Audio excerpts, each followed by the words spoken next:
When they took to the streets, their rallying call was crystal clear: to reject the finance bill of 2024. And after days of sustained pressure, President William Ruto was convinced to reconsider his stand on the finance bill that would have seen Kenyans dig deeper in their pockets to fund the government's operation. I concede, and therefore I will not sign the 2024 finance bill, and it shall subsequently be withdrawn. But the president's delayed response to the matter partly opened the door to inclusion of other issues to be raised by the citizenry, who came up with a list of demands that they want addressed by the government. Top of the list, posted online and designated non-negotiable, is the call for the executive to obey all court orders and scrap the illegal and illegitimate CAS position, as well as the removal of public funding of the office of the First Lady, Second Lady, and Prime CS spouse, and instead direct those funds to the employment of teachers and doctors.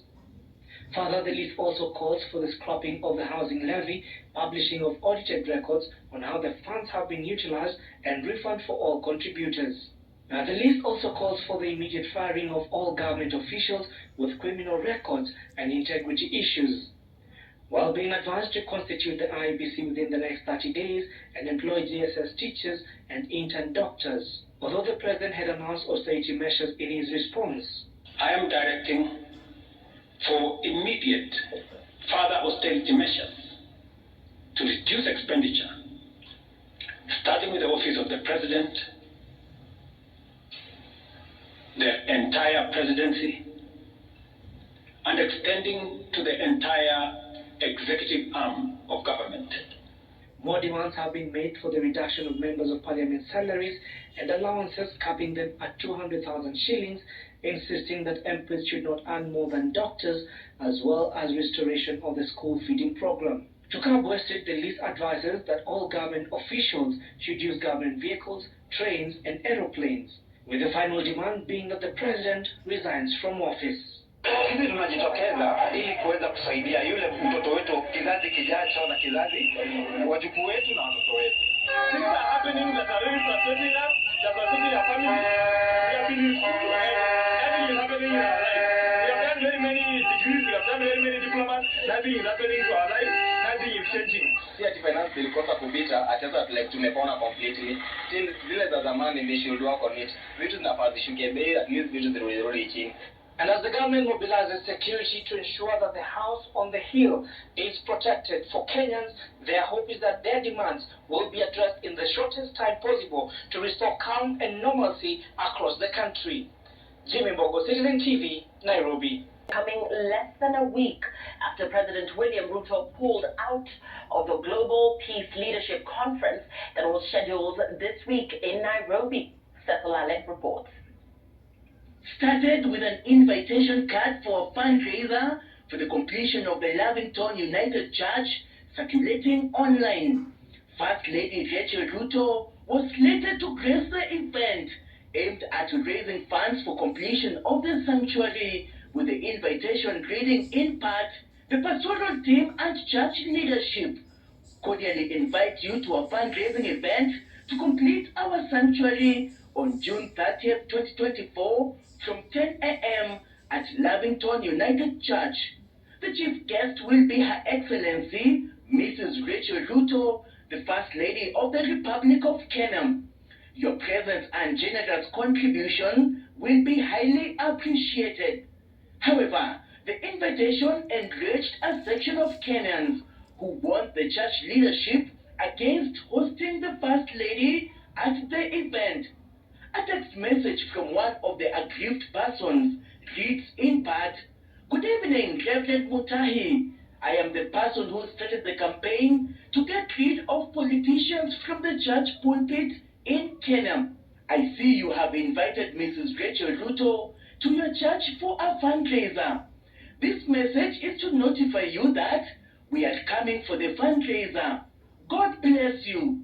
The backlash by a section of Kenyans compelling the Lavington United Church to cancel the fundraiser through a notice that reads, The leadership and pastoral team of Lavington United Church wishes to inform members that the fundraiser event scheduled for June 30th, 2024 has been cancelled.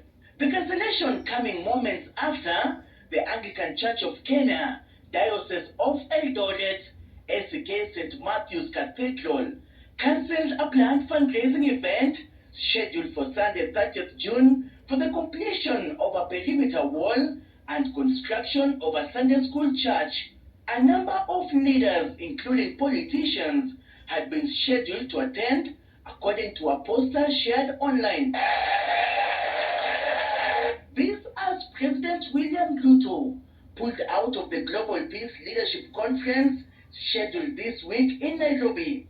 The summit, which was slated from Tuesday, June 25th through Thursday, June 27th, brought delegates worldwide to explore and discuss ways to promote peace, development, and cooperation.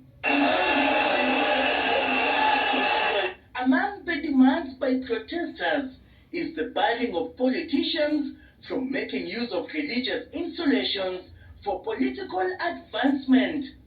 Seth Olale, Citizen TV. Who was captured aiming his gun at peaceful protesters and journalists at close range has been identified. The officer attached to Kamkunji police station was caught in the act during recent protests against the finance bill, lobbying tear gas canisters, sparking widespread outrage among Kenyans, civil society and human rights groups. And as Ben Kirui reports, the High Court has issued orders prohibiting the police from using water cannons, tear gas, live or rubber bullets, crude weapons, or violence against protesters.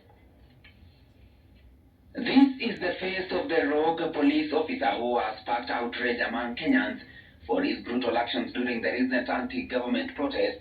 He was seen targeting not only peaceful protesters, but also members of the press while they were performing their duties. Several videos clearly capture his misconduct. In one video taken by a Citizen TV journalist during the first day of the anti-finance bill protest last Tuesday, the officer can be seen walking to the co-passenger seat of a police vehicle after arresting protesters.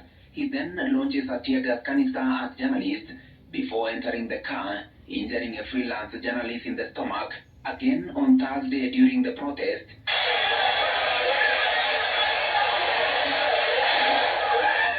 the same officer dressed in a black cap, blue shirt and grey pants was filmed aiming directly at civilians and journalists at close range before getting into a police car. This has become his apparent method of dealing with protests. The other policemen who shot at some of the journalists as they recorded the arrest of others, and I think people have been able to share his name and identity.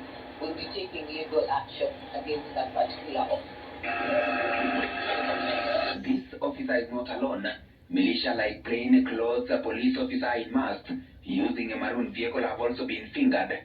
They were spotted targeting individuals perceived as leaders of the demonstrations. Video with the red pickup, I remember even seeing it at the Supreme Court, and the plates were turned up, so you cannot see them. The conduct of the police has been widely condemned, with Kenyans taking to social media to express their outrage.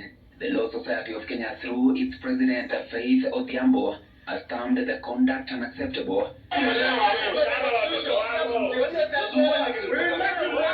and called on the Inspector General of Police and the Interior Cabinet Secretary to take responsibility. This is the kind of service that is giving to Kenyans, that so that we cannot be able to identify the killer ops. We are not able to identify those who should be held accountable. The Independent Policing Oversight Authority, IPOA, has yet to comment on the rogue officers. According to Section 1 of the National Police Service Act 2011, an officer must always use non-violent means first, resorting to lethal force only when necessary, and non-violent means have proven ineffective. Firearms or lethal force may only be used when less extreme measures are inadequate, and when acting in self-defense or to protect others' lives. It remains to be seen whether the police will change their approach, with the High Court issuing orders to bar them from using excessive force Following a petition filed by Saitabao Olekanchori, the court has prohibited the use of cannons, tear gas, live or rubber bullets, crude weapons, or violence against protesters, and has ordered an end to extrajudicial killings, arrests, abductions, detentions, and inhuman treatment. Ben Kirui, Citizen TV, Nairobi. This video of UDA-nominated MP Bishop Jackson Kosgei is the true definition of two sides of a story. Demonstrators occupied Parliament and receiving the treasonous criminals labeled by the head of state, the young men escorted the MP to safety.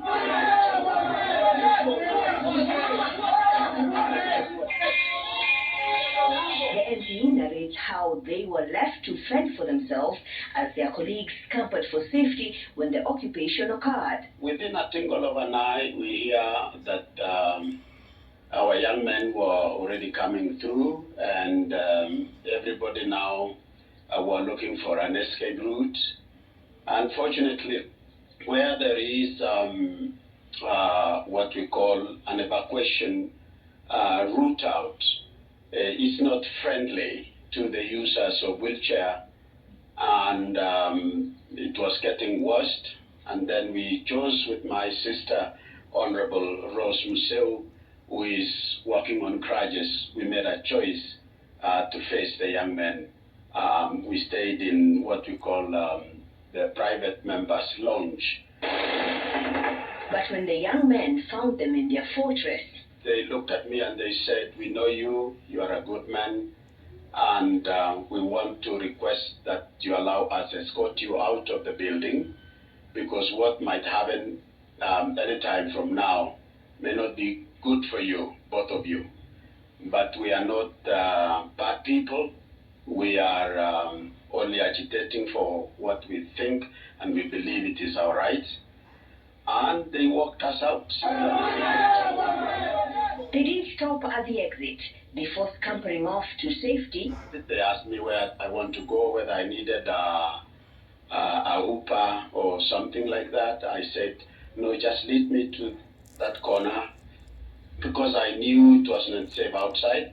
So they walked me to a safe place. The MP's narration of events painting a difference that is like night and day between the protesters and the police when they came face to face with their opposer. A question on how to act when one has the upper hand in a battlefield. Mashirima Kapombe, Citizen TV. We wake up every morning and imagine what happened, and yet not a word since the happenings on Tuesday from the so-called government spokesperson, not a word from the Inspector General of Kenya Police, or the commandant here, the infamous Bungei. In my view, as senior counsel, we're going to document every case, perhaps even revisit the International Criminal Court, and this time talk to them about the atrocities committed against the Kenyan people. The days of Idi Amin should not happen in Kenya. Idi Amin was once very powerful. He rose very fast, but he fell very fast as well and died miserable somewhere in Saudi Arabia. We cannot sit back and watch the same tactics being used to our innocent Kenyans. And we still have the option of the ICC, because some of these crimes are crimes against humanity. We will make sure we take every effort to bring those people to book. So we still hope that those who are missing will be found. And if anyone thought that by doing that they can scare us, they can pull us together into being cheerleaders, we are not going to do it. A military briefing underway Friday midday at the Kenya Defense Forces holding base at the Nile Stadium. The battalion then split into 3 formations. The 1st Division, equipped with a military technical vehicle, heads towards Eastlands area. Moments later, the second unit departs the camp and heads towards the southern direction of the capital city, with the 3rd Infantry Unit remaining at base. Unlike the first day of deployment, where the units traversed Nairobi's central business district, this time movement was limited from KDF's main base at Ulinzi Sports Complex and Embakasi to Nyayo Stadium. The continued deployment of the military to civilian spaces coming hours after the High Court allowed Kenya Defense Forces soldiers to assist police in quelling anti-government protests. The military has, for the second consecutive day, set a temporary camp at the Nyayo National Stadium, with various units heading outside. Parliament buildings remained cordoned off 72 hours after a breach by protesters that led to vandalization. Parliament Road and a section of Harambee Avenue were barricaded, with pedestrians and motorists diverted. The extended stretch of Harambee Avenue, linking Office of the President, Office of the Deputy President, and the Ministry of Foreign Affairs, was opened to the public with anti-riot police officers on standby. City Hall Way was partly blocked by the police, who restricted access to the Supreme Court, Kenyatta International Convention Center, and the office of the Nairobi Governor. Until Friday evening, workers were busy cleaning the Supreme Court and office of the Governor after being severely vandalized during Tuesday's anti-government protests. Normalcy returned to Moi Avenue and to Mboya Streets a day after running battles between anti-riot police and demonstrators. However, the effect of tear gas could still be felt, with mask vendors making a kill from the aftermath. Owners of businesses which were vandalized were busy piecing together the leftovers as police patrolled the streets. Anti-riot police blocked roads near and around State House, Nairobi for the second successive day, with motorists and pedestrians using the roads being caught unawares. Daily Street Road, State House Avenue, Processional Way, Valley Road, Jakaya Kikwete Road, and adjacent feeder roads were affected. Seth Olale, Citizen TV.